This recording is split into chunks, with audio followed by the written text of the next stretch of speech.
Happy birthday Devraj. ये सुनते ही देव ने पीछे मुड़कर देखा और उसकी आंखें फटी की फटी रह गई। इसलिए नहीं कि वो औरत फिर से गायब हो गई थी। देव हैरान था ये देखकर कि वो अपने रूम में नहीं था। वो अब एक बड़ी सी छत पर खड़ा था। छत के ठीक बीच में एक जलती हुई लालटेन थी। वहां बहुत सारे गमले भी थे, पर उनमें एक भी पौधा नहीं था। देव को उस छत से पूरा गांव दिख रहा था। गांव के घरों में रोशनी थी। देव हैरान था कि अभी वो अपने रूम में था, फिर अचानक से इस छत पर कैसे आ गया। ये मेरे साथ क्या हो रहा है? मैं यहाँ कैसे आ गया? तुम आए नहीं हो, तुम्हें यहाँ लाया गया है। देव के कानों में जैसे ही ये शब्द पड़े, उसने फौरन ही आवाज के डायरेक्शन में देखा। छत के आखिरी हिस्से में वही औरत खड़ी थी जिसका चेहरा जला हुआ था। तुम फिर आ गई। आखिर कौन हो तुम और चाहिए क्या तुम्हें? सवाल ये नहीं कि मैं कौन हूँ, सवाल तो ये है कि तुम कौन हो। मैं कौन हूं? मतलब मैं देव हूं। अपना नाम लेते ही देव को याद आया कि कुछ देर पहले रूम में इस औरत ने उसे देव नहीं देवराज कहा था। तभी देव 2 कदम आगे आया और उसने सवाल किया, मेरा नाम तो देव है, फिर भी तुमने मुझे देवराज क्यों कहा था? और तुम्हें कैसे पता कि आज मेरा जन्मदिन है? देव के इस सवाल पर काले लिबास वाली वो औरत, जो असल में एक भटकती हुई आत्मा है, खामोश ही रही। देव के चेहरे से अपने नजरें हटाकर वो गांव की तरफ देखने लगी। तभी देव को लगा कि यही मौका सही है यहां से भागने का। लेकिन जैसे ही देव छत से नीचे जाने वाली सीढ़ियों की तरफ मुड़ा, उसकी आंखों के सामने निखिल का कटा हुआ सर आ गया और देव के कदम फौरन ही रुक गए। इस औरत ने मेरे दोस्त को मारा है, मेरे जिगरी दोस्त को। मैं इसे नहीं छोड़ने वाला, ये चाहे जो भी हो, एक चुड़ैल, एक आत्मा, भूत या प्रेत, जो भी है ये, निखिल का बदला तो मैं लेकर रहूंगा। देव ने मन ही मन खुद से कहा और फिर आगे बढ़कर उसने छत के ठीक बीच में रखी लालटेन को उठा लिया। लालटेन जल रही थी। देव को यकीन था कि उसकी आग से ये चुड़ैल खत्म हो जाएगी। लालटेन उठाकर देव जैसे ही उस औरत की तरफ बढ़ा, वो बोली, मुझे माफ करना, मैंने तुम्हें डराया और तुम पर हमला भी किया। पता नहीं अचानक से मुझे क्या हो जाता है जो मैं नहीं होना चाहती, अचानक से वही बन जाती हूँ। पागल, एकदम पागल।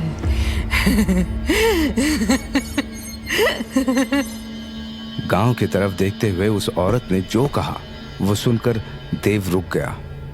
उसका दिल जोरों से धड़कने लगा। उसका गला अचानक से सूख गया और हाथ से छूटकर नीचे गिर गई लालटेन।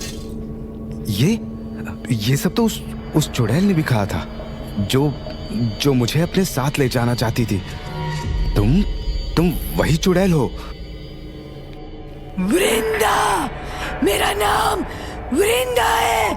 अगर दोबारा मुझे चुड़ैल कहा तो उसका अंजाम बहुत बुरा होगा, याद रखना देवराज।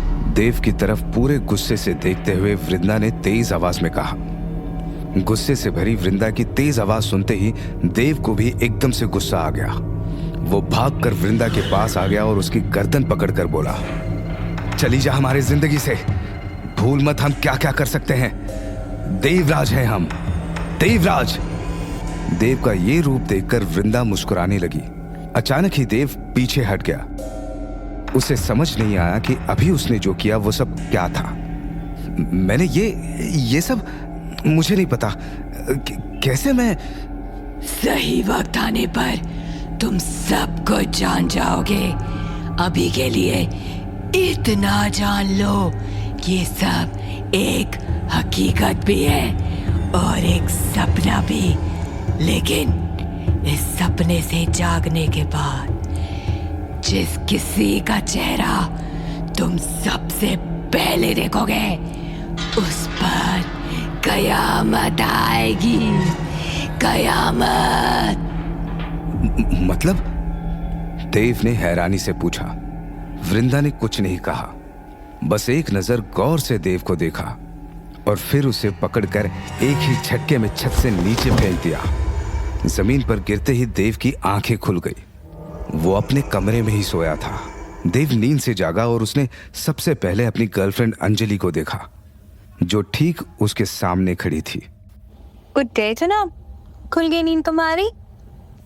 देव की गर्लफ्रेंड अंजलि ने कहा। तभी निखिल की आवाज देव के कानों में पड़ी। यार, बहुत गहरी नींद में सो रहा था तू। अंजलि और मैं कब से तुझे जगाने की कोशिश कर रहे हैं, लेकिन तू तो सही में घोड़े बेचकर ही सो गया।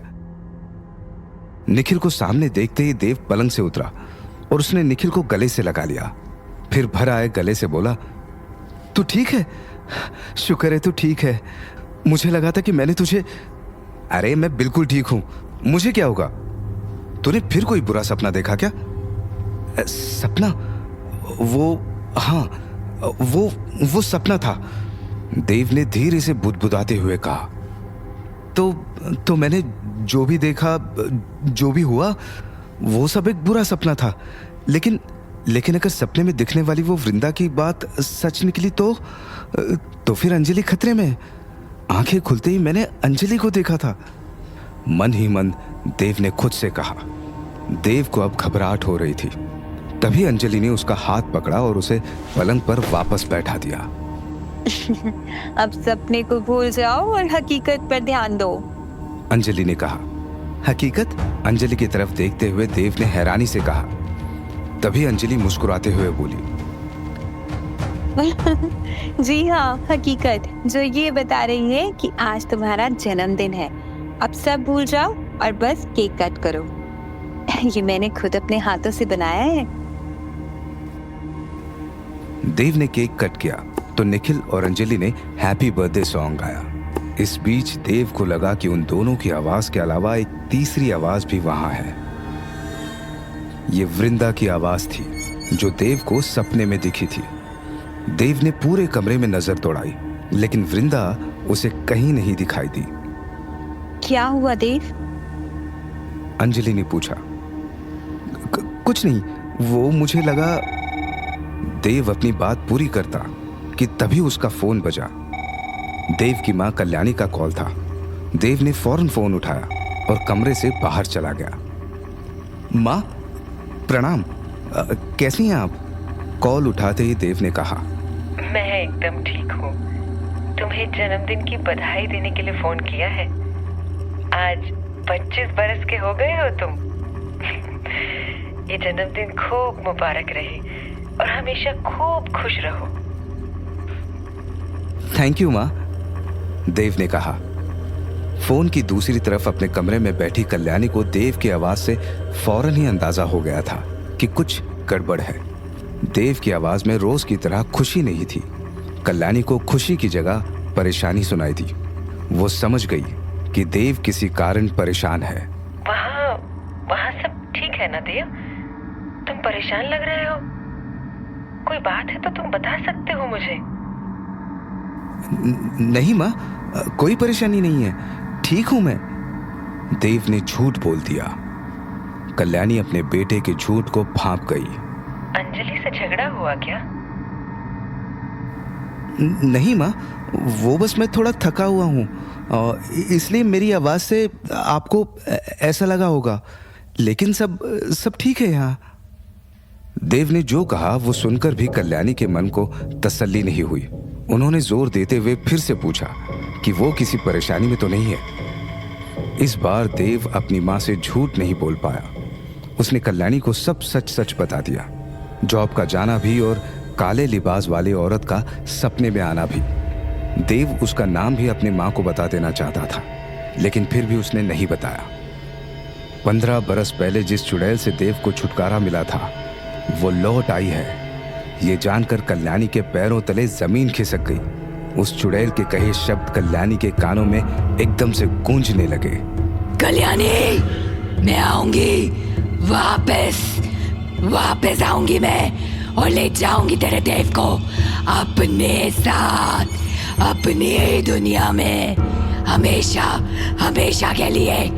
और जब ऐसा होगा तब ना तू कुछ कर पाएगी और ना तेरा ये पुजारी बाबा कुछ कर पाएगा।